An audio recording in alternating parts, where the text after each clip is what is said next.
Still your mind if you want to pray. Send all cares far away. Sing then love's ever near. Isis comes, await the day. Isis comes, await the day. Mother comes, await the day. Your mind if you want to pray. Send all cares far away. Sing then love's ever near. Isis comes, await the day. Isis comes, await the day. Mother comes, await the Still your heart if you want to pray. Send all cares far away. Sing then love's ever near. Isis comes, await the day. Isis comes, await the day. Mother comes, await the day. Your heart if you want to pray. Send all cares far away. Sing then love's ever near. Isis comes, await the day. Isis comes, await the day. Mother comes, await the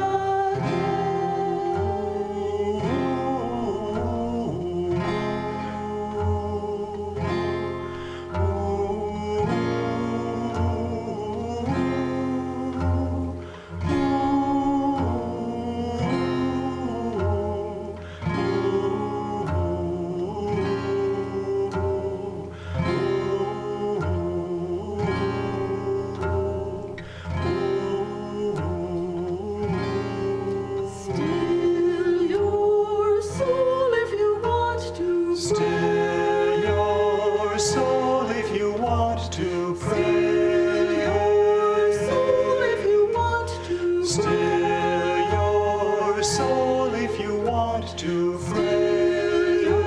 Still your soul if you want to pray. Still your soul if you want to. Still your soul if you want to. Still your soul if you want to pray. Isis comes, await the day. Isis comes, await the day. Mother comes, await the day.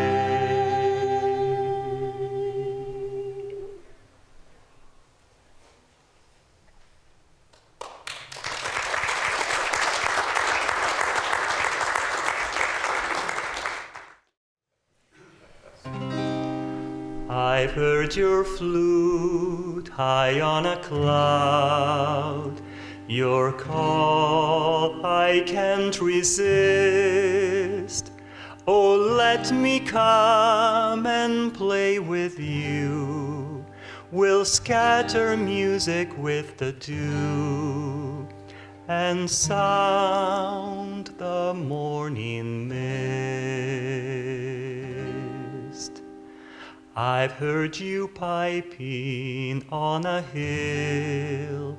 All else I've set aside. Oh, let us dance the mountain peaks. We'll skip with breezes on the creeks and soar the valleys wide.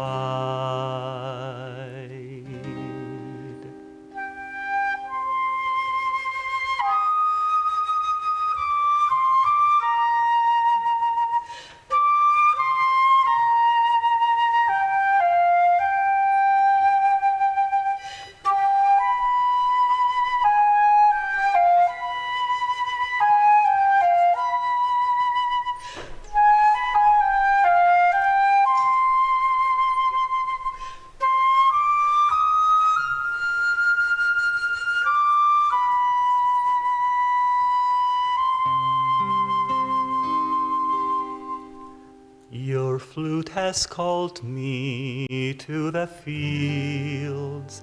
Now I've no place to live. Don't send me back, rejected friend. Whatever I call mine must end. All that I am, I give.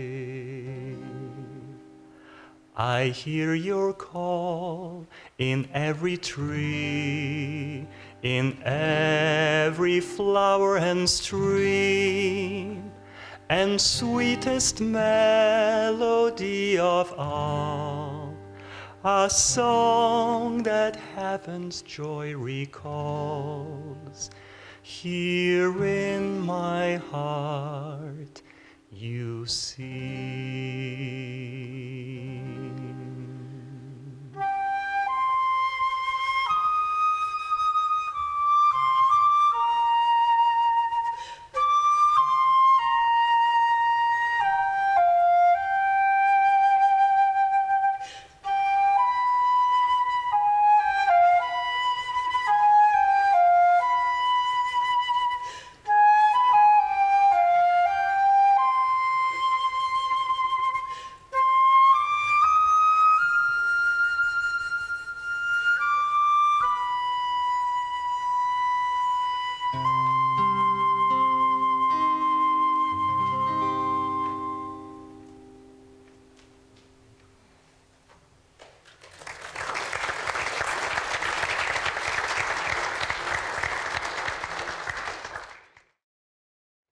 Well, good morning again.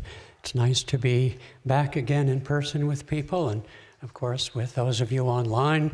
We can't see you, but we're glad you're here. My name is Nayaswami Hriman. I've been serving for nearly 30 years at the Ananda in Seattle, Greater Washington area with my wife Padma. And today we have Nayaswami Jaya and Nayaswami Pranaba.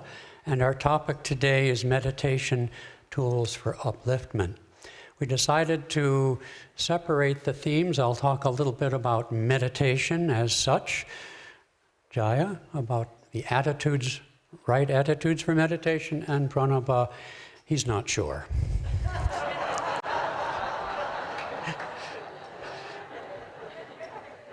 Yesterday, Padma and I met with our old friends. They're both old friends and old friends. Prem Shanti and Om Prakash, who at different times in their lives served in Seattle for a number of years.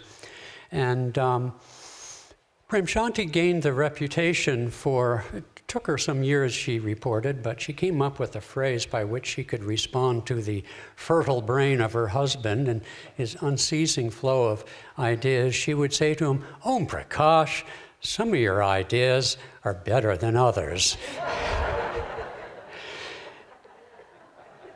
You know, our beliefs, as Master would put it, won't save us. And we have all the ideas we need, don't we? There's not one global problem or one personal problem that there isn't a solution for.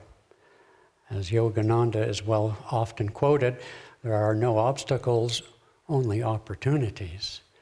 What we need is something of a greater idea, the greater idea of who we are and where we've come from and where we're going to. And so in our meditation teacher training in Seattle, we give out, we have two pieces of advice. One is the great mantra that Swami Kriyananda taught us. It's 3 words: I don't know. Because meditation teachers, when they're new, are probably in the greatest fear of being asked questions about esoteric matters of the chakras and this kind of thing. And the other counsel we like to give is, don't forget to meditate when you teach a class. You know, it's easier to talk than to meditate. And to talk about meditation is easier than to actually meditate. In the years where Swami Kriyananda would do all the classes for Spiritual Renewal Week, he would always give a class on how to meditate. And sort of by contrast to the talking versus meditating, his talks were so inspirational and so full of interesting tidbits of one sort or another that the talk was itself the motivation to meditate. But meditation's actually not that complicated. So in an hour and a half talk or longer, he maybe would get to watching the breath in the last 5 or 10 or 15 minutes. It isn't that complicated. But yet we resist. The soul loves to meditate, but the other guy, the ego that's been talked about this week, seems to have a resistance to it. You know, we can huff and puff and pranayama our way through our meditation practices, and then when we get to what we call in our training the third stage of meditation, which is when we drop all the activity and try to enter the state of being, sometimes that's a little short. And we're encouraged, of course, to deepen that. It's the hardest part of meditation because the techniques themselves aren't that complicated. And yet we do resist. In my training, maybe hundreds of students over nearly 30 years, occasionally a student would say, in respect to a description of the 3 stages of meditation, "Oh, I just love sitting in the silence." But, you know, you have to be careful about that, because what it felt to me is what they loved was being me and just being themselves. And so much of meditation that is taught out there, you know, when Swami Kriyananda, 30 years after The Art and Science of Raja Yoga, which is an incredible book. I mean, I taught it for decades, and now Murli Venkatrao has taken over that, and all of us who have taught from it, I mean, there are sentences in that book that you could meditate on. One of them, I'm not going to talk about it, but I've meditated on, so to speak, is his definition of Kundalini. He said, Kundalini is the entrenched vitality of our mortal delusion. Because you see, in my meditation teacher training and when Padma does her spiritual counseling, you know, there's a lot of books over there that have picked up the mystique of Kundalini and made a big thing about it. But as Master said, every time we have a kind thought, Kundalini stirs and awakens. It's not that complicated. But as we also say in our training, you have to want to meditate. And that's an important point because it gets to the motivation. You know, when Master described, I think in Los Angeles, perhaps it was Devi, made this quote, which I often have done myself, when he had an experience in cosmic consciousness, he came out of it saying, "I cognize the center of the Empyrean as a point of intuitive perception in my own heart." And in the essence of the Bhagavad Gita, Swamiji says that the divine self resides here. The ego here, the enlightened ego here. And so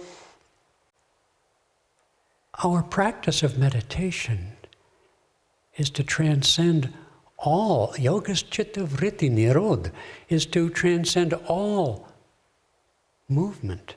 And yet, as Krishna says, you cannot achieve that actionless state without taking action. You know, in our path, you know, all the elements of practice are there, but I've found it helpful in my motivation and my understanding of meditation to see the self-realization techniques, Kriya and so forth, as a form of karma yoga. Of course, we need devotion. Of course, we need right understanding and intention. Yes, of course. But, you know, in 1975, when I visited Tiruvannamalai to Ramana Maharshi's ashram, which Murli and I visited again just 2 years ago, I was quite taken in my early stages before the autobiography. I read Paul Brunton's book, A Search in Secret India, and I was quite taken by what is sometimes called the path of Jnana Yoga, what he called the practice of self-inquiry. But you know, Ramana Maharshi didn't give any techniques. And in my own experience, and Swami Kriyananda would say that Jnana Yoga is really a practice or a state for advanced spiritual souls. And if you ever sit there and ask, who am I don't know about you, but it really doesn't take you very deep or very far. And it's the energy, it's the prana. I love that song by Swami Sri Yukteswar. Let pranayam be thy religion. Pranayam will give thee salvation. Our path is a path of pranayam. Lahiri, I don't know that Lahiri used this term but necessarily, but I've heard it in the context of his commentaries and his diary, that another way of calling what we do could be prana karma, because we move the energy like an energization, but in truth, the energy moves us. You see, the chakras in the astral form, just like your liver or your spleen, what's it doing right now? You don't have any idea how your digestion is working. We're just a small fraction of what is true. Reality is infinite, and that's kind of big. And so to reach that state where you can actually, with courage, open up to that which is so much greater than ourselves, does take courage. And when Swami wrote that book, Awaken to Superconsciousness, 30 years after Art and Science, which text we use for our meditation teacher training, it's like he took it a step further. And he called it Awaken to Superconsciousness. I don't know, maybe someone here does, whether Yoganandaji coined that term. He may not have coined the term superconsciousness, but he might as well have. It's an excellent term. But what that book symbolizes or offers to those who read it is that meditation is something far greater than just our own thoughts, which is how much of meditation is taught these days. I participated many years ago with a combination of other churches, and we wanted to do a peace meditation in downtown Seattle. And I had to convince them in the public meditations to have a little silence. It's not the norm, okay? And I love mindfulness if it brings people into greater awareness of their subconscious impulses. That's wonderful. It can be very enlightening on that level. But it's still just a fraction of the truth that will make us free. And we've been so blessed with that understanding, but to get there is not easy. To get there takes a lot of courage. And that resistance that we find to meditation, this is why it took me years to discover. I used to teach meditation in the early years, and I think, well, they already bought the class and they're here to meditate. Why would they need a talk on the benefits of meditation or anything motivational, right? Well, hey, every one of us, every day, needs to remind ourselves why we want to meditate. And so the why of things is actually very, very important. And as I say, you have to want transcendence, not just to huff and puff, not just to have a lovely visualization, not just to learn more about yourself, watch those silly thoughts that you're not going to remember 2 seconds afterwards. We actually have to want to be still and know. Swami pointed out over the time, I don't know that it's in print anywhere, but something that was meaningful to me, given my own temperament. He said that the key to the monkey mind isn't the mind, it's the heart. And that's why we pray and why we chant. But also he gave a wonderful visualization in that Awaken book. It's be a spiritual archaeologist. And I use it often because, most of the time, nowadays everyone talks about anxiety and everyone's busy, busy, busy. The business of America is busyness. How are you doing? Are you busy? Who cares? Is it difficult to be busy in this culture? I don't think so. And so it says, be a spiritual archaeologist and dive deep. I think his reference was his experience in Capernaum in the Holy Land. He said, I dive down to the layers of culture into the living presence of Christ. And he used that experience to give this guided visualization, to drill deep down step by step past the outer layers of anxiety, of fears, of desires, the junk, the stuff, and go down.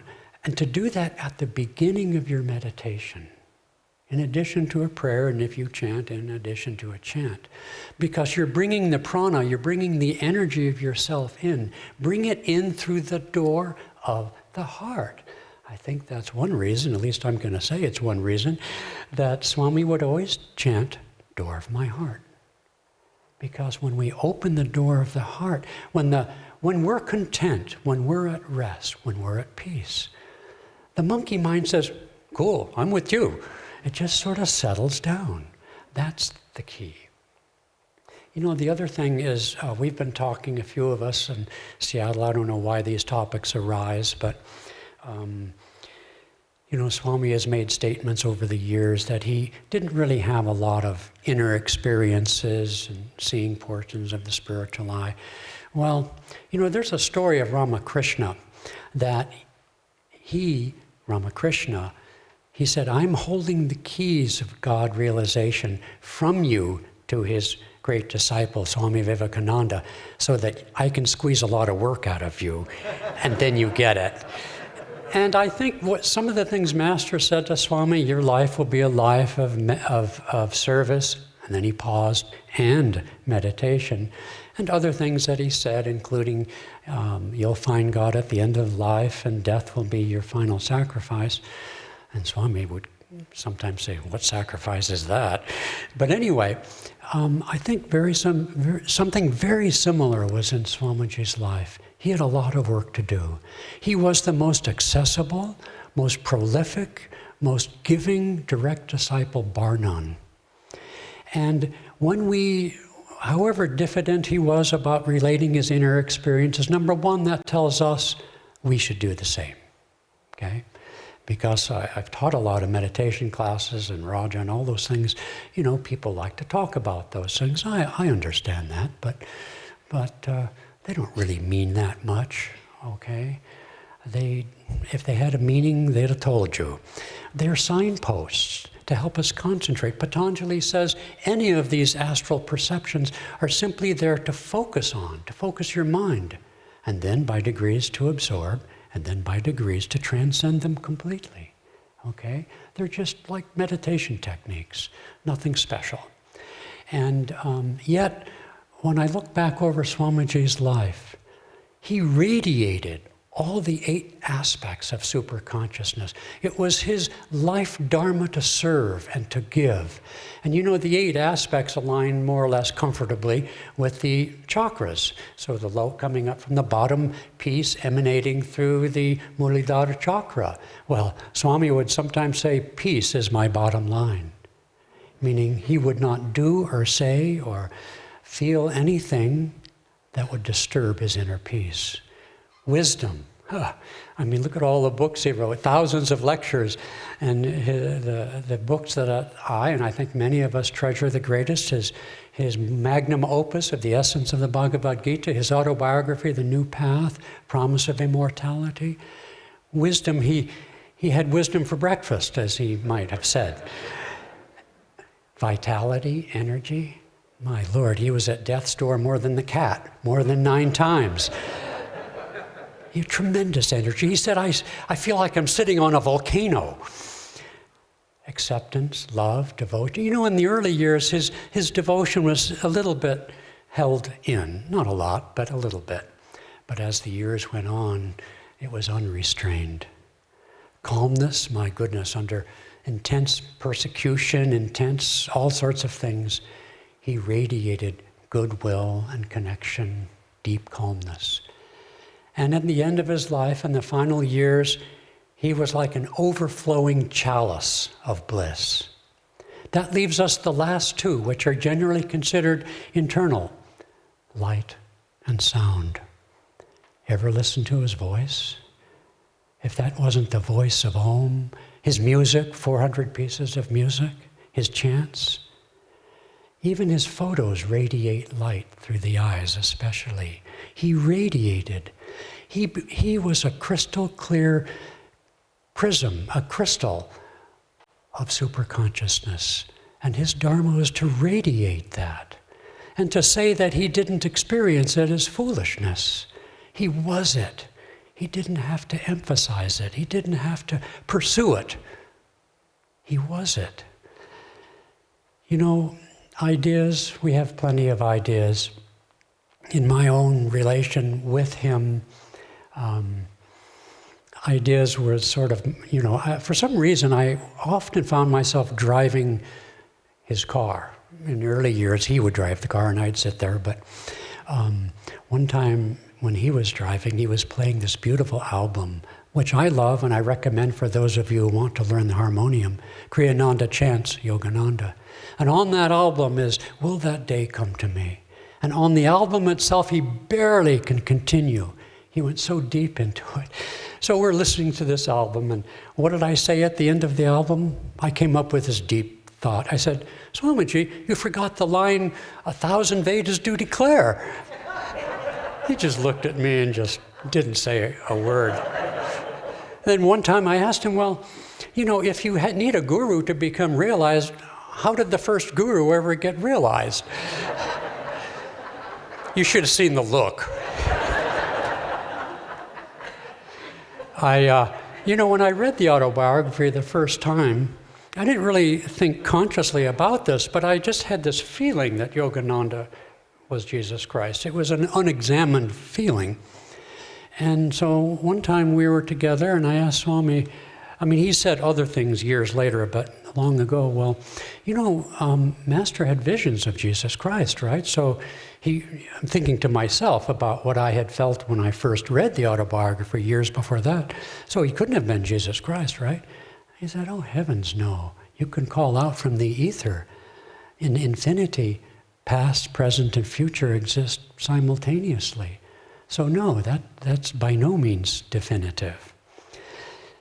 One time he was writing, I think it was his Revelations of Christ, because he commonly would send out drafts of his chapters on books to a group of us. And one time he did a reading on, it's a beautiful story, it's very short, in St. John's Gospel, chapter 9. It's the story of the blind man along the road and, you know, oh, Master, why is this man born blind? Because of his parents or whatever. And it was an opportunity, one of several that Jesus had, to remark on, reject, or accept reincarnation, which he's managed once again to sidestep. So we were emailing back and forth on that chapter, and I don't recall exactly, but I took exception to something, or at least had a different point of view to whatever Swami had written. And we went back and forth and ended up in a stalemate. So on his next visit to Seattle, we're sitting there in the car, and this time I'm driving and he's sitting. And so because it was unresolved, I knew I needed to do something. So I said, well, I guess I was kind of a pill, huh, sir? And he said, yes, you were kind of a pill. And so, okay. And, you know, it really doesn't matter because Master left a lot of things unsaid. You know, he said the human body was, he confirmed the Genesis in saying that the human body was caused by the direct action of God. But he'd never explained why. And Jesus also, when these great avatars come, and Swami too, he would give us the techniques. He didn't really say a whole lot about it. Nowadays we say a lot, you know, and people seem to need that, and it's perfectly fine. I guess it's our job to explore these things. But nonetheless, when you get right down to it, we have to understand that our mind asks these questions, and it's perfectly fine. But don't stop there. That's really my point. You know, Hong Sa gives to us the point of concentration at the spiritual eye, like Yondev talked about. You know, there's some very interesting aspects about how the brain works. Again, things are being discovered. I think energization someday will be subjected to scientific studies and will be proven to be the exercise of the future, as in fact Master said it would be. No need for dumbbells, you know. And so there is a lot yet to be done on the path. And when, Swamiji was told that his life's work to lecture and write, and he said to Master, well, haven't you written everything? Well, Master was shocked that he would even say such a thing. So we do have a great work to do in the exploration of the science of meditation. But in that exploration, sometimes I fear we're going to forget to meditate, because it's so much more interesting to talk about it. Here I am talking about it. But with Hong Sa and Om, a slow starter, a big finisher, Swamiji would say, I find that has been true of all the techniques. It's all about tuning into energy, first controlling it, and then realizing that we don't control it, and then letting it go. The process is not complicated. But you have to actually want it. You have to actually want to transcend your own thoughts, your own fears and desires, your own little personality.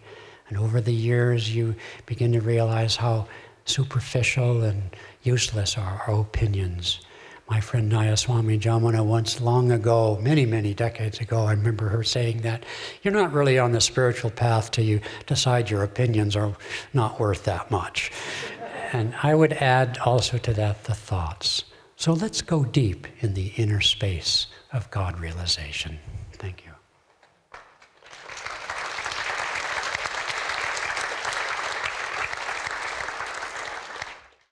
Thank you, Hriman. That was lovely. And I want to thank all of you for being here today to give us all an opportunity to get together after 3 years of not getting together, to be able to come together in this way for Spiritual Renewal Week. So it's my pleasure to be with you today, to be able to share with you. As Hriman introduced, my name is Nayaswami Jaya, and I also want to welcome all of you who are tuning in online. Today, as Hriman introduced, I'd like to share a few thoughts about attitudes of meditation, things perhaps an approach. What is attitude really? It's a navigation term, the way that we approach something, the attitude of the sails. How do we approach our meditation? And maybe 1 or 2 points that might be helpful to us. But I want to start with a poem. Now, I did not write this poem. Narayan shared a poem with us earlier this week. But this is a very famous poem, actually. It was by Sir Edwin Arnold. And I chose this poem because I think it explains the theme of what we are doing this week with this SRW. And raise your consciousness. We change the world, uplift ourselves, uplift the world, change ourselves, and change the world. And I think this poem, which I'm just, of course, going to read a very short extract from that poem, explains this. And this was a poem that was written 1879. Had a great influence. It's about the life of the Buddha. Gautama Buddha. And I chose it to read this is because this was something that Swami would reference often. I didn't hear him reference it so much later in his life, but in his early years, he would reference this as an example of this theme that we're speaking about today, the importance, the impact that any one person can have upon the world. And so this part that I've chosen is the part where the Buddha, Gautama, reaches enlightenment. Yea, and so holy was the influence of that high dawn, which came with victory, that far and near, in homes of men, there spread an unknown peace. The slayer hid his knife, the robber laid his plunder back, the shroff counted full tale of coins. All evil hearts grew gentle, kind hearts gentler, as the balm of that divinest daybreak lightened earth. Kings at fierce war called truce, The sick men leaped, laughing from beds of pain. The dying smiled as though they knew that happy morn was sprung, that fountains, farther than the utmost east and o'er the heart of sad Yasdara, sitting forlorn at Prince Siddhartha's bed, came sudden bliss, as if love should not fail, nor such vast sorrow miss to end in joy. So glad the world was, though it wist not why. The Spirit of our Lord lay potent upon man and bird and beast, even while he mused under that Bodhi tree, glorified with the conquest, gained for all, enlightened by a light greater than days. Glorified with conquest, gained for all. One man's enlightenment had the effect upon the whole world. This is a tradition. One person attaining that liberation, it's said that in the heavens themselves, the angels rejoice at that. And from that enlightenment, the Buddha went forth and he changed the world. He changed history in his time and even to this day. And this poem of Sir Edwin Arnold was actually the poem that popularized Buddhism in the West, just as that poem, Song Celestial of the Bhagavad Gita, did the same for the Bhagavad Gita in the West in the 19th century. And the impact of those lives have gone out. Christ, the Buddha, Shankara, the great masters of our path. We don't know the impact. We can't see it outwardly, but that very fact of their upliftment changed history, and it changed thousands upon millions and tens of millions of people, and they changed each one of us, I think, as well. The fact that our master came, that Swami as his disciple came and was able to share these teachings, had that impact upon us. Now, when the Buddha attained enlightenment, he then went out and began to share. You see, he didn't keep it for himself. He shared that impact out with the world at large. And an interesting story that also Swami would share oftentimes when he would be talking about this very passage. He was here at the time of his enlightenment. He arose and he realized he would go out and share these teachings of the Dharma. And before he had sat to find enlightenment under that tree, he had vowed not to move until he did. He had been an ascetic some years before, and he had, with other groups, doing very heavy austerities, but he realized that wasn't the path. He didn't feel that that was going to bring success to him, so he abandoned those traditions and he tried to find some middle ground, and he was considered an apostate, you might say, somebody who had fallen from the path by his fellow devotees because he was no longer doing those strict austerities. And so when he rose, he went to share the good news of what he had discovered. And the first people he came to were a group of monks who had been his fellow monks. And their first impulse was to say, let us flee. The fallen one is coming. Let us not have anything to do with him. And just as they were about to flee, they looked at the Buddha, who he was now, Siddhartha before, but now he was the Buddha. They looked and they saw something in him. They looked and they could not explain what it was, but it was something that made them pause, and they went to him. And Swami said, that was the Buddha's first sermon. Not the words, but the projection of his vibration. That's what it was. He shared his vibration, and they were able to receive it. And this is what we feel, and this is what changes people, because we feel that vibration. And this is what changed, I suspect, most of us as well. Not the teachings, they come second. It's the vibration first. I say this story because I remember my first meeting with Swami Kriyananda. This was in University Avenue in Berkeley, California, on a cold fall night. I was waiting for him outside of a storefront where he was about to give a class, me and a few other people. And it was dark. And I sometimes have told this story in a humorous vein, but I'm not, because it's not humorous, it's important. But it has an unusual side to it too. But when he came around the corner and he came and I saw him for the first time, I thought, that must be Swami Kriyananda.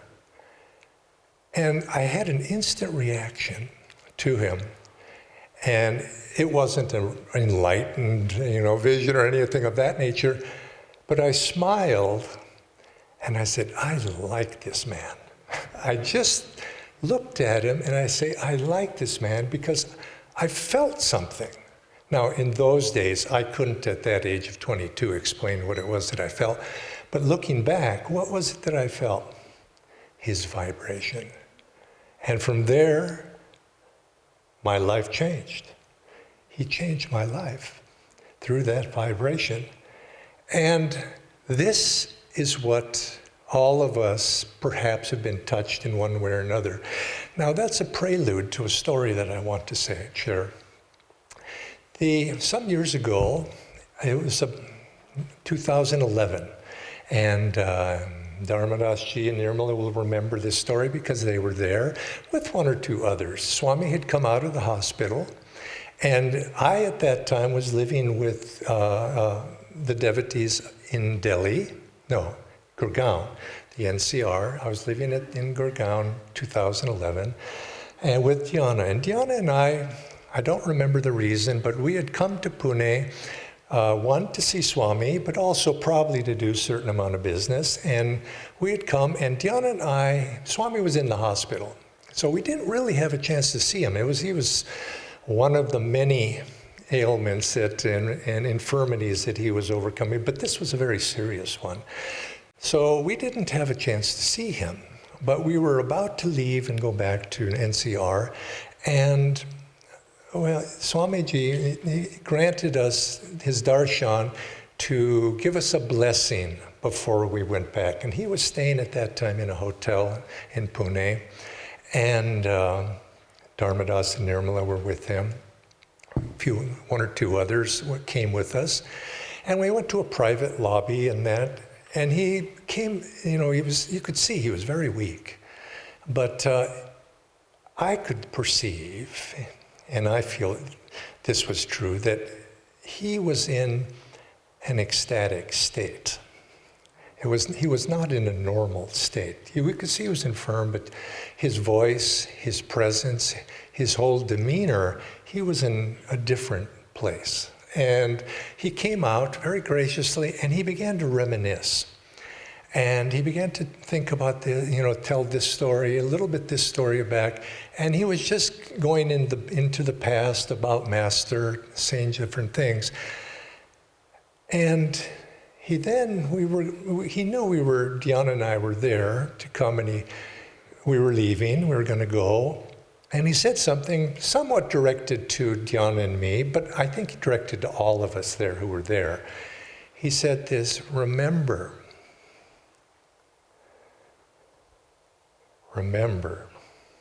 it's not enough to give the teachings. You must give people bliss. It's not enough to give the teaching. You must give people bliss. And that had a very big impact on me, because I'm fussy and meticulous, and I want to get everything right, and I want to get, oh no, we should say it this way. Now, as a teacher, you want to do a good job, and a little bit intellectual. The teachings are on that level. But I took that very personally. It's not enough to give the teachings. You must give people, and he stressed it, give people bliss. Now, what is bliss? It's vibrations. It is vibrations which change. It is vibrations which changed St. Paul on the road to Damascus. He had that vision, I'm sure that had something to do with it, but it was that vibration that you come into the presence of a great soul, and people change all of a sudden. And it's not through the mind. And so this, you could say, was the lesson that I felt. You must give bliss. Now, what might that have to do with attitudes of meditation? Well, you must give bliss. But that's not when you're standing on a podium. You hope you might be able to do some of that too. But it's in our life, in what we do, and if we're trying to be effective, if we're trying to reach other people, that is our duty. Our duty as devotees, as disciples, is to give bliss. And it's the giving, you see, to give. And what is, we use the term, you could say, joy. We give joy. It's to give joy, but it's more exalted than that, to give that bliss. And that's what changes others. But in the process of giving, who is changed also? We are changed. And so when we meditate, we have to come back to some essentials. We give joy. We bring joy to our meditation. We meditate in bliss. Now that's, we say, I wish I had that. But it's cultivatable. We can cultivate it. And I've often asked myself over the years, what is it? I mean, how do you give bliss? How do you, or let's use the word here, joy, because it's in the day-to-day activities. Perhaps we relate a little better to that. How do you give joy to other people? Well, obviously, you being joyful yourself is certainly one way to help that, to stimulate that. But to be able to actually, what can any one person do to really change another person or to help that person? And I think it really comes down to love. We have to love. Now, Swami called love bliss in motion. It really comes down to that. And that's something, when I meet somebody, I don't know what I can give them joy, but I can try my darndest to love them, to love the God that is within them, to love the bliss that is within them, to love that divine potential. And there again, when we come back to meditation, this is what we have to bring to our meditation. We have to bring those qualities that we're seeking into the very act of what we're doing when we meditate. Now, there's a second story that I very much liked what Hriman said. You have to want to meditate. You have to want. That's good. And it's because it's so important. You can't just go to meditate. Well, how are you doing today? Well, I knocked off my Kriyas, and I got them done, and I finished that meditation, and now I'm good to go.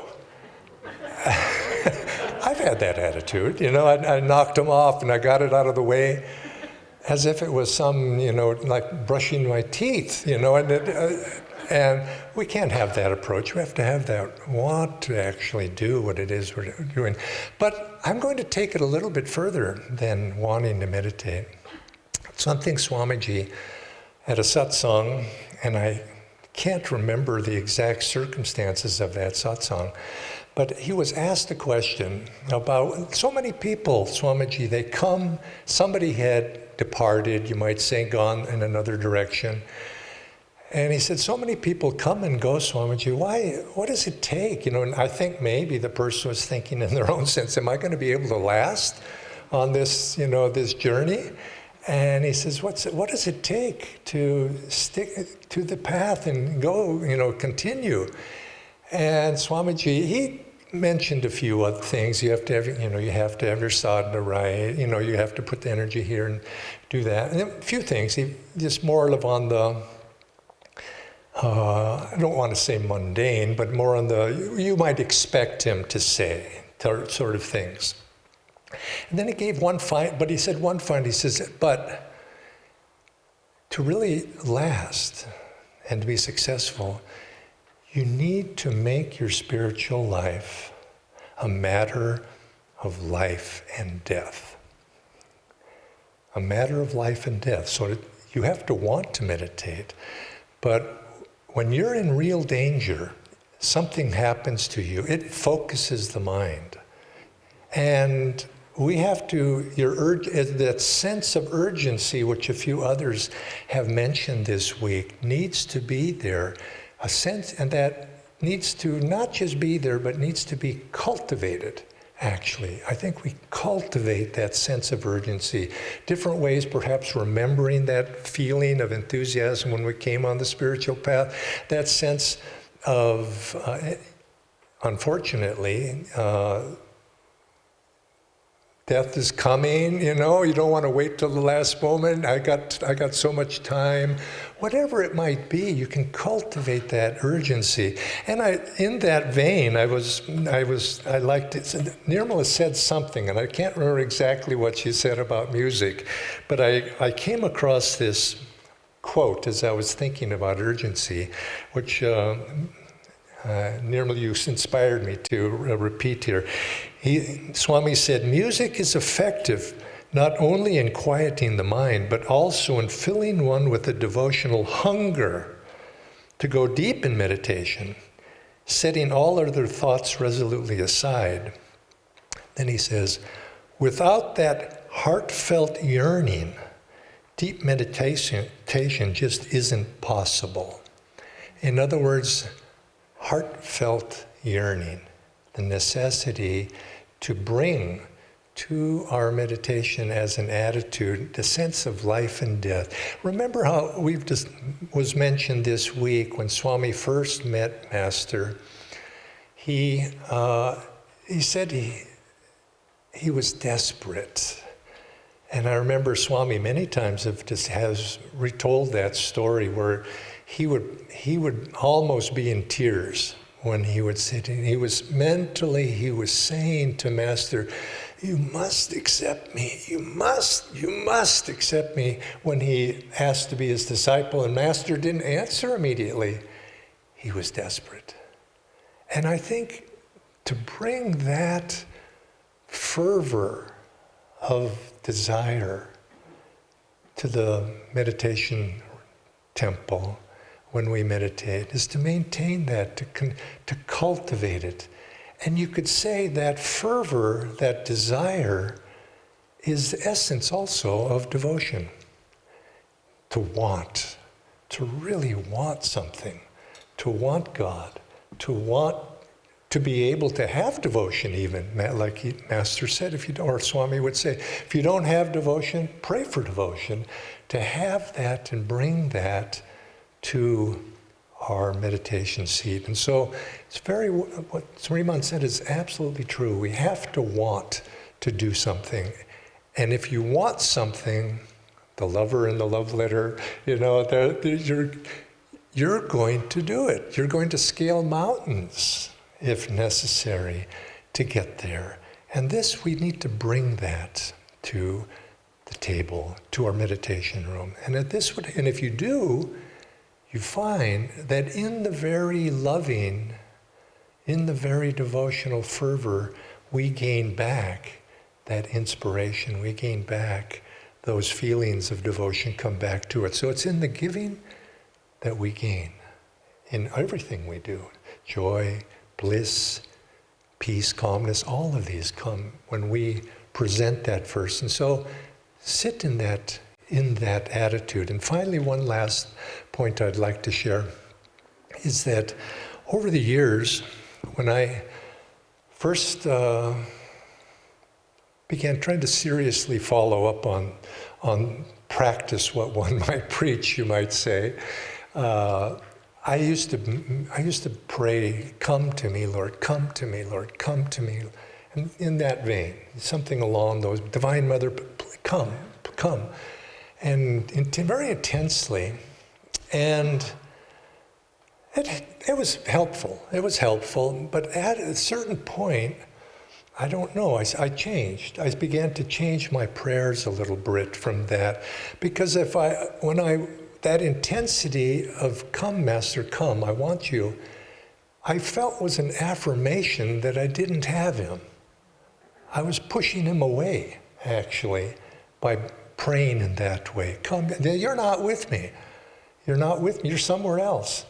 And I think that's a mistake.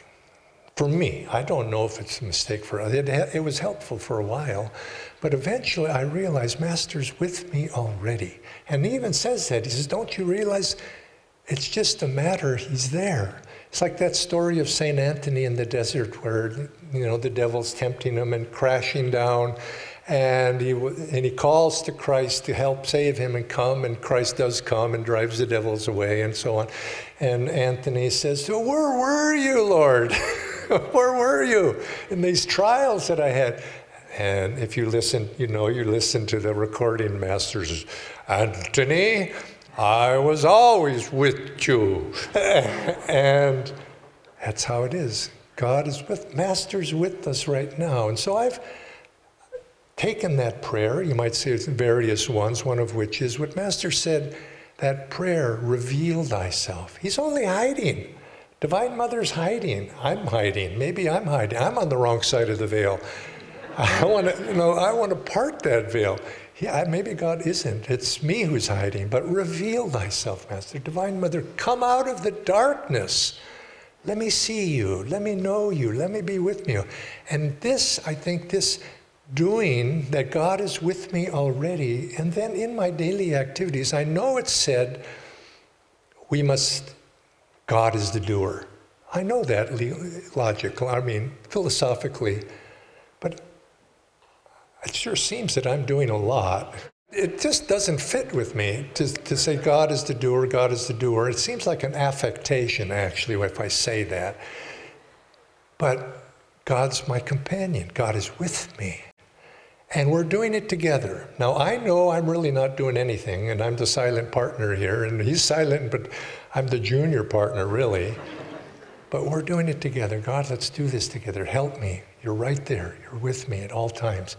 And it's my prayer that, someday we transition. I can transition to understanding that I'm not doing anything. But that time will come. That time will come.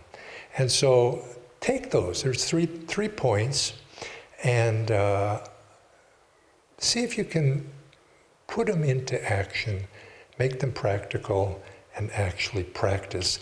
And take what Hriman said. We have to want God. Make that a mantra.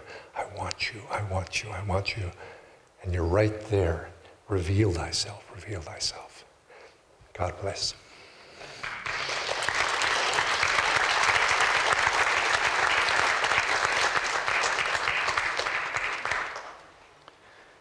So I'd like to ask you to stand, and we'll do the full yogic breath that Gyan did with us on Tuesday. So I won't give you much instruction other than be in the center of the experience and let that breath and that prana and that presence flow through you. So as you exhale, let the body fold over. As you inhale, let the hands come close to the aura of your body, coming up with the breath, offering it up. Feel that expansion, opening. Exhale, going at your own pace. Bending the knees if you need to as you come down. Let's do a few more. Again, be in the experience rather than doing the exercise.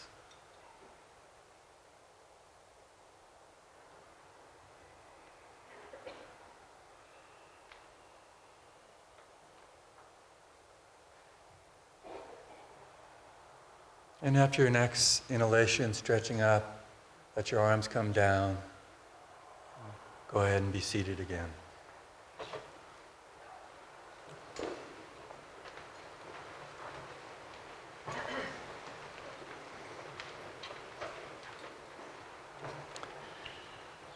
So today is July 1st, and in a few days' time, on July 4th, this country celebrates its independence on July 4th.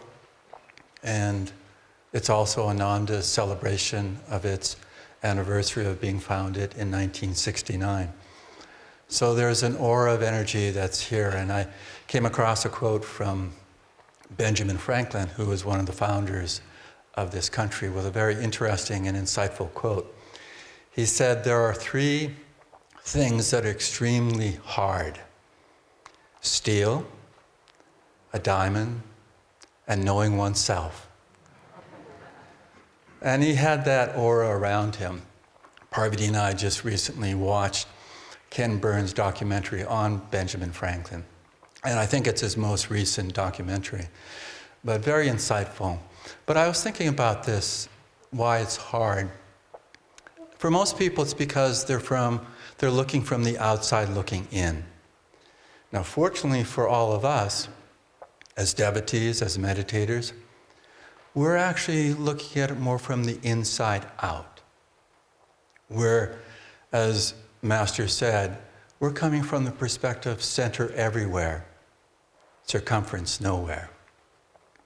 And when we're able to live more in that experience, we start to see things magnetize and opening up to us with greater possibilities than our conscious mind may not necessarily have thought of or approached in any way. And for us, that's important to know.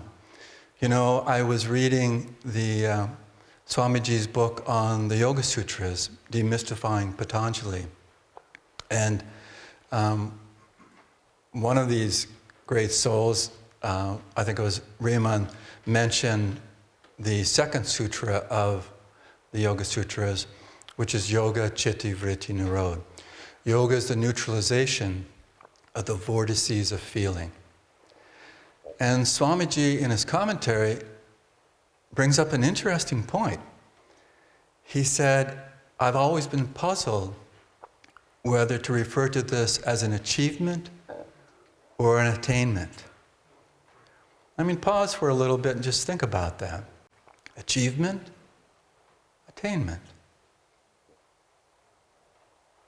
And as both Jaya and Hriman were saying, our spiritual journey demands our energy, our willingness with intention moving forward in application. But he said there's more than just our effort that will allow us to realize the experience of enlightenment. And he said it really is not so much achieving that, but through our efforts we're creating a magnetic flow that the true bliss of self-realization is attained. Remember in that wonderful quote of Master about self-realization, at the end he says, to increase our knowing, that is the focus. It's not about that it's separate from us. It is our experience. But we know full well it's covered up to lesser or greater degrees for each one of us. And I was thinking about this in the way that we can casually default in understanding how we relate to the techniques, to our sadhana, our spiritual practices. An example that comes up frequently and is an interesting one, where people will make the comment, I really like to do the yoga asanas, the yoga postures, to prepare for meditation. But think about that for a moment. Indeed, it does prepare us for meditation. But aren't we, in a sense, robbing ourselves if we just hold to that perspective? Where are we when we're doing yoga postures? Thinking about something else that's coming down the line? That can readily be what happens for people.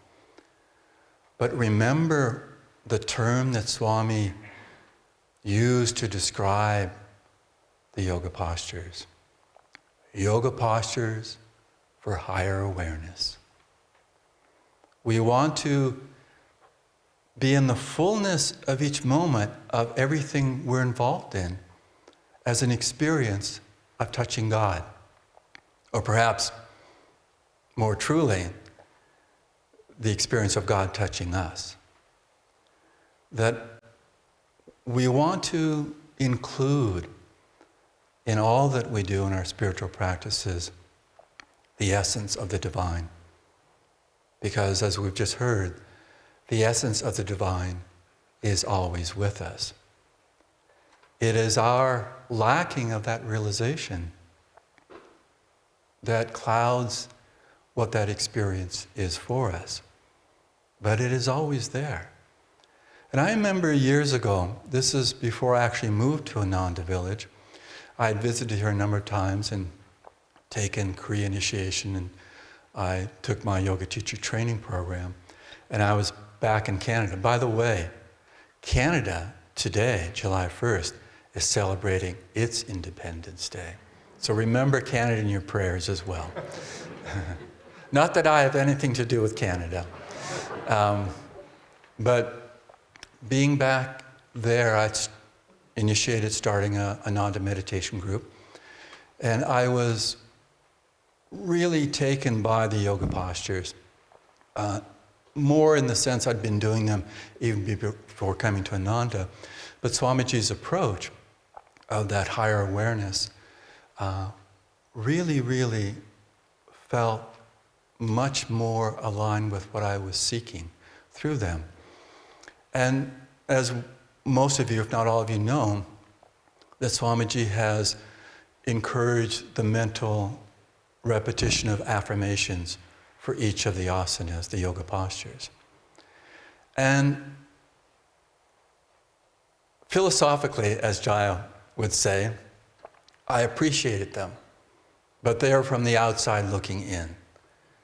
And when you're doing something like Padastasana, the jackknife pose, which is the standing forward bend, you're folding the body over. In those early years, when my body wasn't really cooperating a whole lot, it felt like an imposition of adding an affirmation. I was struggling to feel the experience of that stretch and what that was. And that affirmation felt like just an addition to that. But one point, after doing this day after day after day of tuning in that way, I had this deeper experience where I realized that the affirmation with each pose wasn't a mental thought, really. It was the mental or the consciousness that was coming from that part of me that coincided with the physical experience. So I was on the inside appreciating the outside experience. And that's really important for all of us, because we don't want to just sit in our meditation practice thinking, I'll do this and I will find God. As Master said about one of the disciples at Mount Washington, that's a mercenary approach. I'll give you this God, but you have to give me this in return. But of course, God is already giving that to us. That isn't missing. It's our part that isn't realizing that, isn't feeling that experience as much. And that's why, as Jaya was referencing, the heart is very important in everything. Not only our spiritual practices, but every moment and everything. If we can feel that touch inside, more importantly, even when we don't feel that touch inside, if we can feel that in the self-offering, we have attained that experience. No matter we can't recognize the outcome. I mean, in a sense, our conscious mind is really not that well suited to determine what's happening for us. Interesting, isn't it? And so sometimes we're clouded in what we can cognize.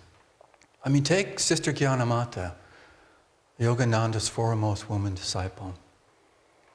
She passed away after many years of suffering great physical pain and discomfort. And Master, in his memorial service for Sister Gyanamata, mentions that Sister asked him a few days, or just before she left her body, for Nirvikalpa Samadhi. It's probably something we'd all like to ask at that point. And what his response was? But sister, you've gone past that point. She was fully liberated, is what he said. But her conscious awareness of that had a veil, had this, in a sense it was probably a grace from God that didn't allow her to know that was the fullness of her experience. But in reality, she knew her fullness in being with God, being with Master completely. So the self-offering is the way for all of us in our personal everything, our spiritual practices, our day-to-day encounters with the world around us, the way that we serve, the way that we act, the way that we think, can be imbued always with this divine remembrance, and then furthering that, divine self-offering. You know, as it's hard being the last speaker after all these other speakers, because I feel like what I get to do is retell a lot of the things. So bear with me that if these are repetitions. But when we're really in that self-offering, we can feel that everything is aligned, whether it's the chakras, our attitudes, the simple thoughts that we carry. It's not that we're perfected necessarily in those things, but we're aligned. We're moving the energy in the appropriate way. We're coming to that attainment.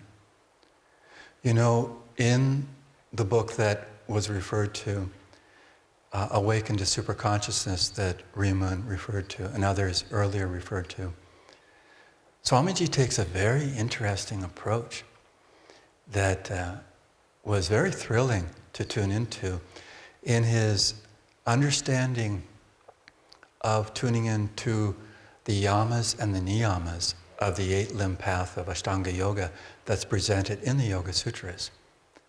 And he emphasizes this experience of listening. And he goes through each of the 5 yamas and each of the 5 niyamas with this awareness of listening. And what that listening really means is more than just what's going on, which is an important part of it, but really the emphasis was there with being absorbed. As much as we can, each one of us where we're at, we can feel more of that absorption in these experiences. Because that's really, as Hriman referred to, the 3 parts of the meditation practice. We have the relaxation, the interiorization, which is the technique part, and then we have expansion. That expansion is that absorption, and that's that listening that we're able to feel in every endeavor, in every moment, in outward activity, in inward stillness. All of it is enriched because we're remembering in that self-offering to be absorbed in this experience that's coming through us. And that experience is the grace of God. The more that we can be in that interior experience, the more we magnetize that grace coming to us. And it comes to the point where Swamiji said at the end of his life, there was no separation between himself and Master. That absorption is the entirety of his experience. When we are in that experience, even in the beginning of that experience, we have a tremendous gift to the world around us, as we've been talking about. Uplift ourselves, uplift the world. That presence of that divine touch in ourselves is a tremendous magnetism for the world around us. Again, whether people tune into it, whether they can appreciate it or not, it has its way. You know, there is, as we heard, research a lot more on meditation, what it does for us, what it does with the brain. And it's quite amazing. I don't have a slide showing the helmets on anyone today, as Dharmadas used the other day. But they found that clearly what happens with meditation is if we have a sense of an open attitude, that we have deep breathing, we have relaxation, and we have meditation, then the brain changes and it works for us. And the corollary to that is what starts to happen is that as we tune into the love of God, as Jaya referred to, tuning into devotion, then that's the nature of who we are. And that nature of who we are connects to other people. So that they found if you're tuning in that way with that essence of love of God, and you express that through your smile, as the Master said, smile not only with your lips, your mouth, but smile with the sparkle of your eyes that is imbued from the smile of your heart deep in God. When we smile that way, it creates a synchronicity, much as Dharmadas was talking about the mother and child, the mother and baby. It creates a connection that is as powerful for the other person. Now, some people, again, may not have that experience completely that they can recognize, but their soul does. Their soul call is nurtured by that connection. That memory, that smriti, starts to be enlivened in the world around us. We can change the world by changing ourselves. It is the promise of the divine, of the masters, and the promise that we can fulfill in this lifetime. I'd like to end my portion of this talk with a reading of Swami's description of the Ananda logo, the joy symbol. And the tech team is going to show up on the screen for those that aren't that familiar with the symbol. So this is taken down at the village here in front of the lotus, the joy symbol fountain.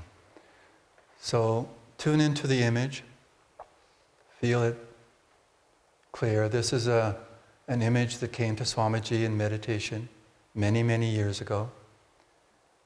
And he felt it reflected really what Ananda was all about. But then he actually wrote in words, even more in a focused way. So feel words as well as hear them. Listen to them with your heart and soul. The mountain peak at the bottom symbolizes the soul's aspiration toward God. The graceful upward curve of the slopes suggests joyous rather than merely arduous ascension. The sweep upward and outward from the mountaintop, ending in the figure of a bird, symbolizes the bird of paradise. The human soul soaring upward and outward in joyous circles to embrace all beings in its quest for enlightenment. The bird itself finally is also like an arrow, its shape the complement of the mountain below. Thus, every upward aspiration of the soul is met by a corresponding descent of divine grace. The devotee should make a conscious effort to bring down into his daily life the peace and joy he attains in meditation. The descending bird symbolizes finally the avatar, who after finding God, descends again to help other aspiring souls. As Paramhansa Yogananda once said, "Lord, give me thyself, that I may give thee to all." That is the highest prayer. Blessings. I'd like to invite now Nayaswami Jyotish and Nayaswami Devi to share some closing remarks with all of us.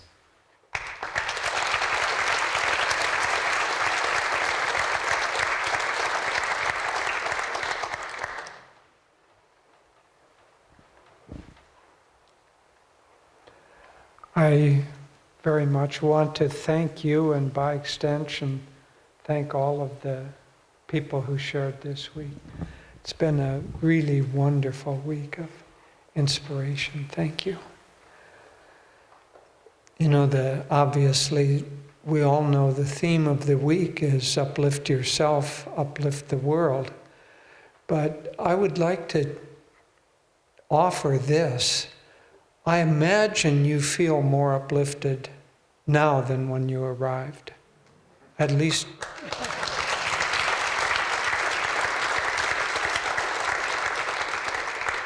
I certainly hope that's true, and from the response I think it's true. But I want to put a little bit of a change to those words. Uplift yourself, uplift your world. So if you can keep your consciousness uplifted, you will change your world. And that's what's going to change the greater world. If you leave here, you know, it's like a magnet. You've been in a great magnetic force for a while. But I don't know if you've ever tried to magnetize a little paper clip or anything like that. Right after you've tried to magnetize it, you can probably pick up another paper clip with it. You leave it for a week, and maybe you can pick up a tiny filing, and a month later you can't pick up anything with it. So how do you stay magnetized? How do you keep your upliftment going? Well, we've tried to give you a whole tool belt, a whole shed full of tools this week.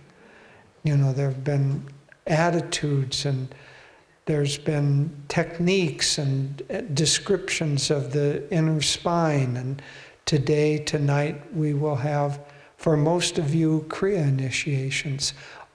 All of these things. And of course, yesterday, the talking about attunement with the Guru.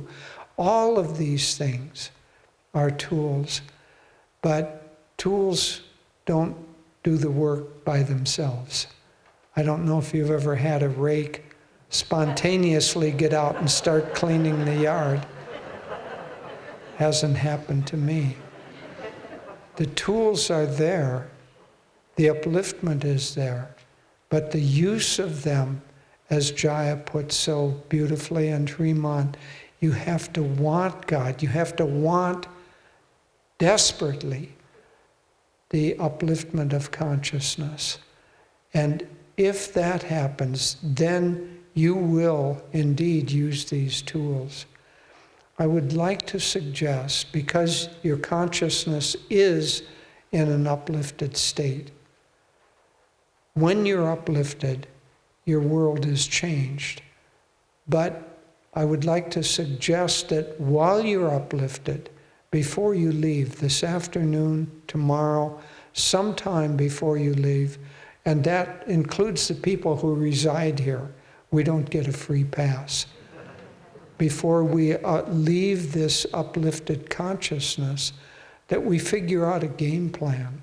How are we going to hold on to this magnetism? For each one of us, it's going to be somewhat different.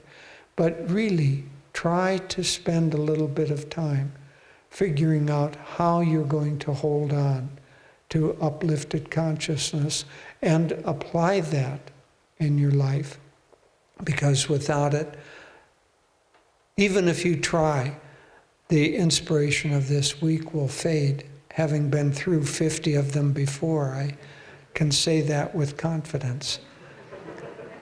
But with your continued application of inspiration and tools and techniques and attitudes and all of the things that were, we've had these wonderful classes, and obviously we're all touched and uplifted by them.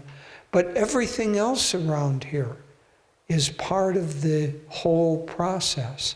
The environment. Think about how you're going to uplift your environment. How are you going to make it beautiful? How are you going to tame the wild animals? that inhabit your world. Your food. You've had wonderful food all week. How's your food going to help uplift? Pranaba used the title, Yoga Postures for Higher Awareness. Everything should be something for higher awareness. Food for higher awareness. Landscape for higher awareness. Music for higher awareness. Meditation for higher awareness.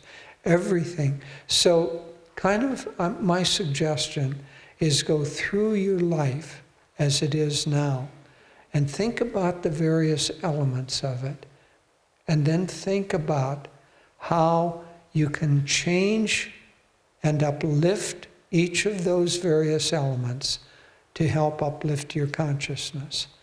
And if you do that, you will in fact hold on to this magnetism.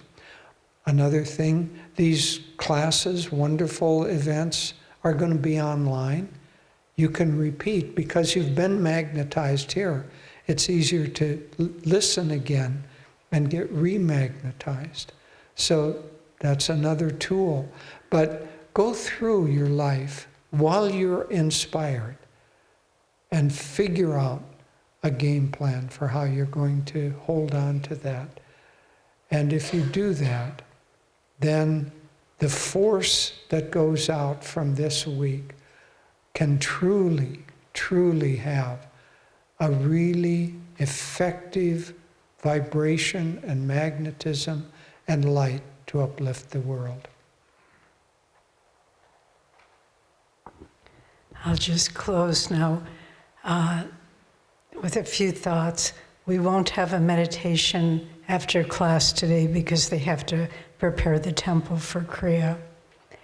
But I want to also thank the teachers today and for each day, not only for your classes. The classes were wonderful, but I want to thank you all for who you have become. And it is an honor to walk the path with such souls as all of you.